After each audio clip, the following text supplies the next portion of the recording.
Cris Derksen has made her career as an innovator and a disruptor in the classical music world. The cellist and composer has shared her signature sound with Winnipeg audiences on several occasions. Most recently, you might remember this past spring with the Manitoba Chamber Orchestra. Now, Cris is sharing the latest iteration of her creativity, a new record called The Visit, which sees an even further departure from a conventional classical music sound. The Visit is officially out today, and Cris joins us from Toronto to tell us more about it. Good morning and congratulations. Oh my gosh, thank you so much. So I'd love to break down so much about this record, starting with the title, which suggests that there's a narrative component to all of this. What is The Visit all about? Yeah, when I was creating the album, I kind of wanted to give my audience a little taste of what I've been doing. It's been like 10 years since my last album, which is Orchestral Powwow, and I wanted to give the audience like a little snippet into my life. So it doesn't really fit into any of the genres per se, but oddly it kind of fits into all of them. So it is exactly what it says. It's like a visit. It's like just a little snippet. It's a moment, it's a memory, It's a yeah. It's a catch-up with you and all the things. It's like somebody sitting down in your living room and so, what's new? How you been? What's all been going on? 10 years is quite a long time between records. What was not that, I mean, we'll take records from you all the time, but it's interesting to take these different snapshots at different points in your career. And the last one, as you say, Orchestral Powwow, had, orchestral right there in the name. And this record is a bit of a new direction in that we hear some less than orchestral elements. I'm thinking about the mariachi trumpet, for instance, that we hear on here, a little bit of throat singing as well. What was the process like for you to try and create this snapshot of where your career has gone over the last decade? I mean, it was quite the process of like shedding, I guess, like, because not everything can fit into one album. So it was really like, yeah, like what are the pieces that are strong, that showcase where I'm at, that really like tell my story at the moment. I've been so damn busy for the last 10 years writing music for other people and doing a bunch of commissions. I am currently working on a ballet for Colonel Ballet and working on a piece for TSO. So I'm like still, putting out so much music and not all of it is mine. So I just wanted to like really share something that was of me. You're someone, as we mentioned, somebody who's on the cutting edge of reinventing what, I'm using big air quotes here for our radio audience, what classical music can be.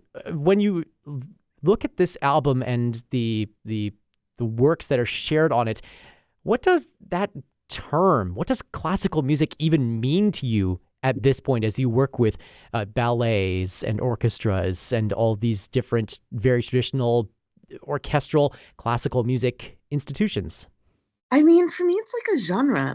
Like, it's just like it's a language in which I can share my point of view. And I love classical music. I love being in it. I love big symphonic works. But it's not, for me, it's just a genre. Like, it's the same as like pop music or folk music to me. It's just a way that I can express my opinions through music. And the rad thing now is I think we can braid so many things together. And I think this album does that really beautifully. Like you were talking about throat singing, but with the throat singing, there's brass, there's strings, there's like this whole symphonic element, but it's also kind of pop at the same time. So like I said, it doesn't fit, but it fits into all of the categories. So rewind back a little bit to that training that you've received over the years. When you think about how your career trajectory has gone, what would you, as a younger musician or as a musician at the beginning of their career, what would you tell that person about where their music is going? And how do you think young Cris Derksen would react to that and this snapshot, this incredible variety that you've incorporated into your musical career? I think always trust yourself, is something that I've learned through time. And I think that's also why this album took so long to come out, Mm. because Orchestral Powwow was so beautiful, and it did so well, and it got a Juno nom, and I had, like, I guess, like, a bit of, like, success worry of, like, how am I going to do something as beautiful? And so it's about, yeah, it's trusting myself that, and trust Little Dirksen that, people are going to like your music, and that if you like it, other people are also going to like it. So yeah, I think that's the story I've learned. That's the Yeah. lesson. I love this image of Little Dirksen. I think that's very fun. At the same time that I'm looking at your past self, at the same time I'm looking at Little Dirksen, I'm looking at future Dirksen as well. When you think about all of the different musical languages that you have journeyed into for this record, for The Visit, what do you think that this record unlocks for you about the next things that you're able to do with your music and with your various collaborations across Canada and beyond? I mean, it really did help me, um, figure out budgets for how do I, like, include horns and strings in a short period of time in a budget that, like, works, which I'm gonna use for the ballet, because, recording music is not very cheap anymore. Mm. um, like, recording music with string players and symphonic players. So, like, how do I create the big sounds that I want with a smaller budget? Um, and that really plays into the where I'm going next. There's something about what you just said that makes me think about the economy that musicians learn as they go through Mhm. their careers. Like when they start out, they want to use all these big bombastic "here I am" kind of sounds.